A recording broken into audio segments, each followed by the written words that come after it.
Terkait dengan informasi terkini di KPU, pasca Hasyim Asyari dipecat DKPP, kita telah terhubung dengan jurnalis Kompas TV Kika Madona di Gedung KPU RI Jakarta. Kika, hingga saat ini bagaimana proses penggantian dari Ketua KPU RI Hasyim Asyari dan juga bagaimana proses dari KPU untuk memastikan pilkada serentak dapat berjalan sesuai jadwal? Ya, Juno dan juga saudara, untuk memastikan bagaimana jalannya pilkada serentak yang akan berlangsung dalam beberapa waktu dekat ini, kemarin juga sempat disampaikan oleh PLT Ketua KPU Afifuddin bahwa dengan adanya kasus yang menjerat mantan Ketua KPU Hasyim Asyari ini tidak akan ada tahapan pilkada yang kemudian terganggu. Namun bagaimana dengan penetapan Ketua KPU definitif selanjutnya pasca kemudian pemecatan yang dilakukan oleh DKPP kepada mantan Ketua KPU Hasyim Asyari, hingga saat ini kepres atau keputusan dari Presiden memang belum resmi ditandatangani, sehingga kita juga masih menanti bersama bagaimana jalannya proses penggantian dari PLT Ketua KPU menjadi Ketua definitif dari KPU RI. Dan untuk menanyakan lebih lanjut terkait dengan hal ini, di samping saya sudah ada komisioner dari KPU, Bapak Agus Melas. Pak, terkait dengan bagaimana proses jalannya kepres ini kan hingga saat ini masih belum ditandatangani untuk pemberhentian Pak Hasyim Asyari ini, apa yang kemudian akan dilakukan dari KPU? Ya, terima kasih. Jadi secara prinsip KPU tetap menjalankan roda organisasi sebagaimana mandat yang diberikan oleh undang-undang kepada kami. Oleh karena itu, misalnya dalam konteks merespon perkembangan-perkembangan yang ada, kami sudah tetapkan misalnya mandat pelaksana tugas Ketua KPU, Pak Afifuddin, dan kami juga lakukan konsolidasi organisasi, semua juga tetap dalam koridor dan komitmen melaksanakan perintah undang-undang. Termasuk salah satunya momen yang akan kita hadapi ke depan di akhir tahun 2024 tentang pelaksanaan pilkada serentak tahun 2024. Sampai saat ini, yang jelas program, tahapan, dan jadwal tetap berjalan sebagaimana mestinya, meskipun posisinya dihandle oleh 6 orang dengan Pak Afifuddin sebagai pelaksana tugas Ketua KPU. Artinya selanjutnya untuk sistem penetapan Ketua KPU nanti akan seperti apa, Pak? Ya, jadi gini, kalau kami tentu ini ada wilayah-wilayah yang wilayahnya KPU tentu terkait dengan tanggung jawab kami dalam menjalankan tugas ya, melaksanakan perhelatan pilkada. Kalau dalam konteks peraturan segala macam, segala kebutuhan itu tetap akan berjalan dengan baik dan kami akan pastikan itu. Tapi terkait dengan kepres pemberhentian dari Pak Hasyim Asyari itu nanti di Presiden.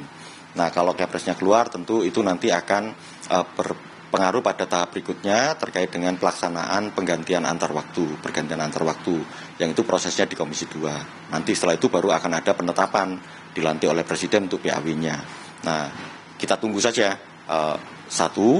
Yang pertama kepres pemberhentian, yang kedua nanti mekanisme PAW, dan itu wilayahnya bukan di KPU. Nah, nanti setelah ada pengganti definitif, tentu kami akan lakukan pleno untuk juga menentukan langkah-langkah organisasi, termasuk juga salah satunya dalam rangka menetapkan ketua secara definitif. Pada dalam waktu dekat ini kan kita akan menghadapi pilkada serentak di seluruh wilayah Indonesia. Artinya dengan adanya posisi yang saat ini diemban oleh Ketua KPU tapi PLT. Nah, ini apakah nanti akan mengganggu dengan tahapan pilkada yang akan berlangsung dalam waktu dekat ini?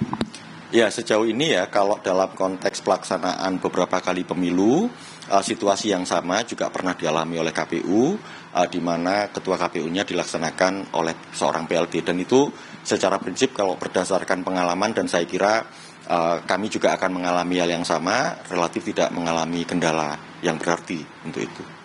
Artinya bisa dipastikan kalau tahapan pilkada akan berjalan sebagaimana terjadwal, Pak? Ya, yang jelas kalau kami sebenarnya gini, pelaksanaan tahapan pilkada itu sebagaimana disusun juga dalam program jadwal dan tahapan pelaksanaan pilkada oleh KPU. Dan mandat kami ya menjalankan tahapan-tahapan itu sesuai dengan tenggat waktu.